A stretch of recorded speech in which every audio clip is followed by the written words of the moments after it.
teknologi adalah yang baik, tetapi jika berlebihan akan tetap menjadi buruk. Teknologi sudah sangat berkembang dari masa ke masa, apalagi nanti akan ada suatu titik di mana di masa singularitas teknologi sudah sangat pesat dan bisa mengontrol dirinya sendiri. Bagaimana penggambaran teknologi di status quo dan di masa singularitas? Yang pertama di status quo. Terdapat perbedaan yang sangat signifikan dari kontrol manusia, di mana di status quo sekarang teknologi sangat mudah untuk dikontrol. Misalnya teknologi itu dalam hal-hal yang berbahaya kita bisa dengan mudah untuk meng-on-off-kan dari teknologi tersebut. Berbeda jika dibandingkan dengan singularitas, di mana jika teknologi itu melakukan hal-hal yang berbahaya, teknologi tersebut akan sangat sulit untuk di-on-off-kan karena teknologi itu bisa bergerak sendiri dan memiliki kontrol terhadap dirinya sendiri.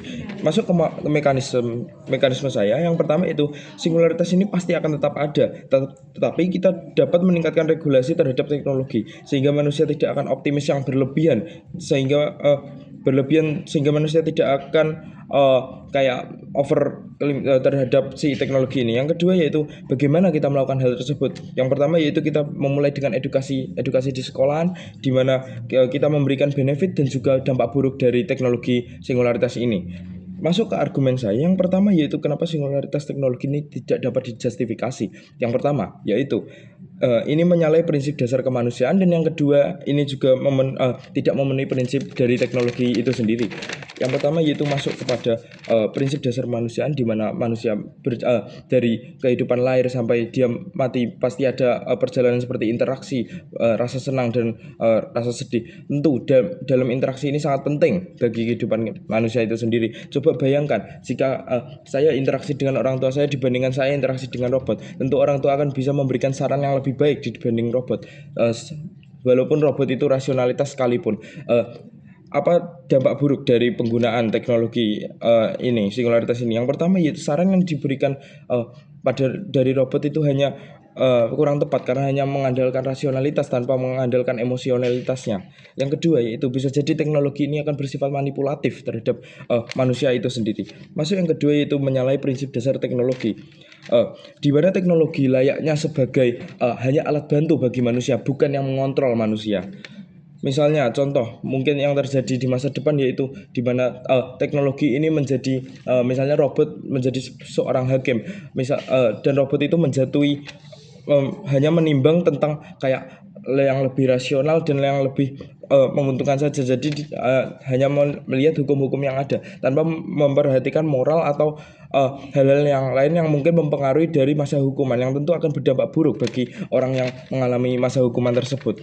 Lalu kita masuk ke penjelasan kenapa walaupun teknologi ini rasional akan tetap buruk, karena teknologi ini tidak akan memiliki emosionalitas. Yang pertama, yang kedua itu teknologi ini tidak memiliki tidak memahami moralitas yang berbeda dalam setiap kondisi. Misalnya pada pemberian bansos terdapat ide untuk pemberian bansos, tapi ide ini akan dibatalkan oleh robot karena teknologi tersebut menganggap ini tidak rasionalitas dan tidak menguntungkan bagi kehidupan manusia.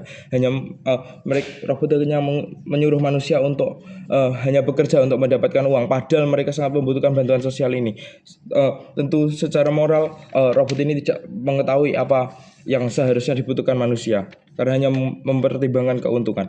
Bagaimana yang berikutnya yaitu ada juga dampak buruk di mana robot-robot ini misalnya terjadi error, tapi karena orang-orang sudah percaya dengan robot ini, maka error tersebut tidak akan dianggap karena mereka menganggap bahwa apa yang dikatakan robot ini akan selalu benar. Yang lalu masuk ke argumen saya yang kedua, kenapa robot ini akan tetap buruk dalam kacamata berskala makro.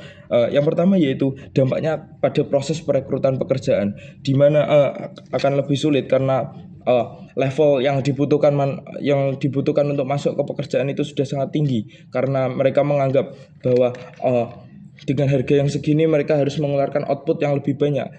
Padahal di manusia mereka mengkomparasi dengan robot, di mana dengan hanya bayaran murah mereka bisa mendapatkan output yang lebih tinggi, sehingga untuk mencari pekerjaan akan lebih sulit. Yang kedua yaitu kita kembali ke dampak buruk lainnya, misalnya dalam pekerjaan manusia yang spesialis. Dalam pekerjaan manusia yang spesialis ini memerlukan keahlian.